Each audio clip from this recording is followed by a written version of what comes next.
Hi there folks. In this video we're going to have a look at a single example of a wartime manufactured 6.5x52mm Carcano military round.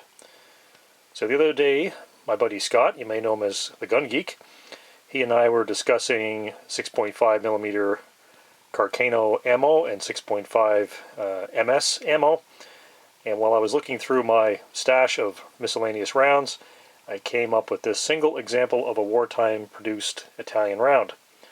So we're going to have a look at this. We're going to pull it apart and see what makes it tick.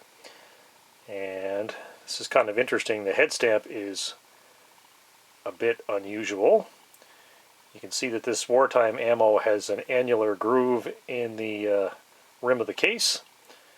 And if we can see, hopefully very small there, but it says PV, and let's see if we can get some more light on this. PV, and I believe it says 43 on the bottom. So this looks like a 1943 manufactured round. I'll put the name underneath here of the manufacturer, that PV. So we're going to pull this thing apart, we're going to weigh it, we're going to do all that good stuff.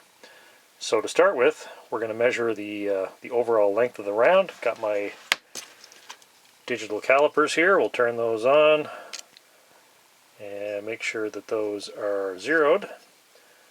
And we're going to get a baseline measurement of the entire loaded round here. So there we go, tip to base 2.982 inches, so that's what it measures before it's pulled apart.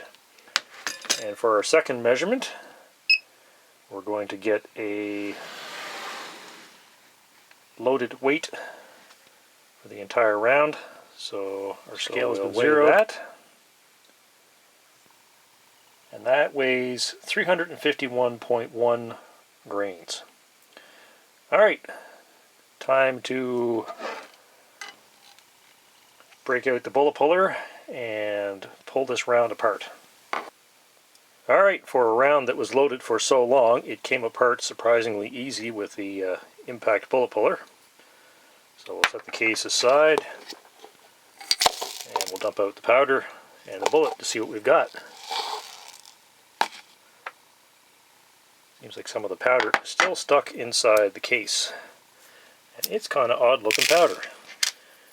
It's, yeah, that's unusual looking powder. Alright. First up, we'll set the powder aside there. First up, we'll have a look at the bullet itself. So there's the bullet. It is a lead core, to the best of my knowledge. Full metal jacket, round nose bullet. And the interesting thing about this will be the diameter, because Italian ammunition is noted for having a larger than standard bullet diameter. So once again, there are our calipers zeroed, 266.5, 267. So not probably perfectly round, but also probably a little bit dirty. Just let me grab some steel wool and we'll give this a quick scuff to clean any crap off it. I gave the portion of the bullet that was inside the case neck a quick wipe with some steel wool and then a clean rag just to get any crap off it that might have been interfering with our measurement. So let's measure this again. So we've got 267. We'll rotate the bullet around and measure again. 266.5, 266, so this is not the roundest projectile in the world. 266.5, 267, so a bit of variance in the overall diameter, but I think it'd be pretty safe to call this 266 for the most part, probably just a little bit out of round from being handled and so forth and so on. Let's measure the bullet up past the candelure. See what we get past the candelure. 266.5, 266.5, and 266.5. So 266, 267, bigger than your standard 264 diameter current modern production bullet.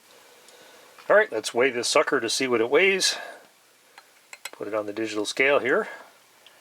I'm not sure how well that comes across on the camera, but the weight is 160.7 grains. No surprise there. I thought it would be 160, so it's quite close. See a little closer look at the bullet there. Quite a round nose. Some people like to call this style of bullet a torpedo bullet. It does have the overall shape of a torpedo. We've got a single knurled cantilever there, and a lead core with the jacket rolled over the base. So not really a very high-tech bullet, and not a very aerodynamic one by today's standards anyway, but noted for its ability to penetrate. So these were famously used, even the full metal jacket bullets were famously used in 6.5mm to shoot large African animals back in the day. And I guess they worked mostly because they penetrated so deeply, but as far as a military bullet, they were apparently not a terrifically good stopper, because this type of bullet with its stability and penetration would basically pencil through an enemy without doing tremendous damage unless it hit a bone or something. Next item we're going to have a look at is the powder charge, and this stuff is quite unusual. I believe this is a form of cordite. You can see that it is quite coarse, round, with a single perforation through each grain, and it has kind of a reddish color to it, so it doesn't show up perhaps that well when it's in this gold-plated scale pan, but if we pour it out onto a white piece of paper, make sure that I don't lose any of this stuff, it does have kind of a scarlet tint to it. So unusual. This is about the coarsest grain powder I have ever seen in a cartridge. So yeah, really unusual stuff. So let's get this all back in the scale and weigh it. Alright, let's see what this stuff weighs. 34.8 grains. So not really a surprising charge weight if you were to look in a reloading book for a 160 grain bullet load for the 6.5 Carcano. 34 or 35 grains of powder would be a pretty standard one, so I believe that's fairly close to what you would get if you were going to use like IMR 3031 or IMR 4064. Anyway, quite an unusual powder. So finally we'll go back to the cartridge case without the bullet and the powder in it, and this is a brass case. Got a fairly large diameter primer in it. Let's see if we can get a measurement on that. So the primer appears to be about 202 in diameter.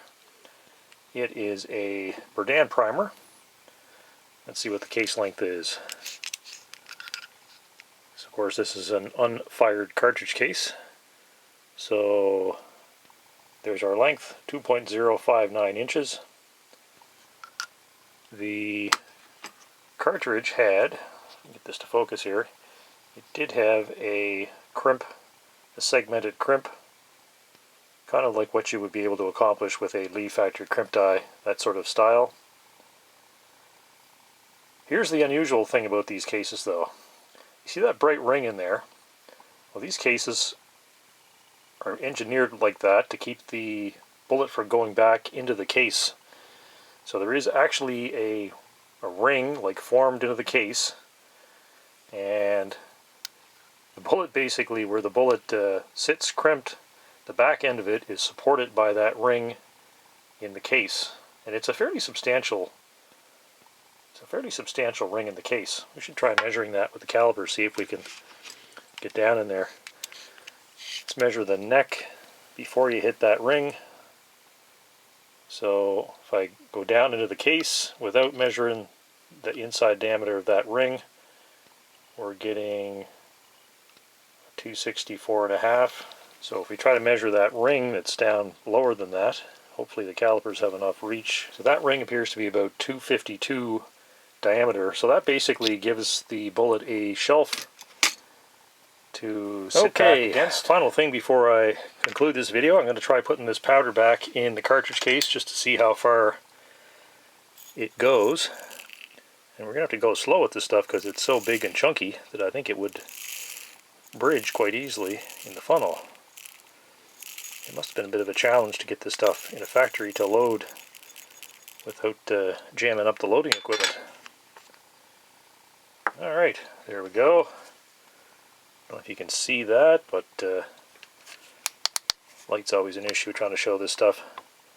The powder comes up to basically the very bottom of that ring in the cartridge case. So, interesting. Almost 100% load density. So there you go. An in-depth look at a loaded round of 6.5 Carcano. I'm going to go reassemble this and put it back in storage. Hope you enjoyed the video. Thanks for watching, and your comments and ratings are always appreciated. Talk to you later.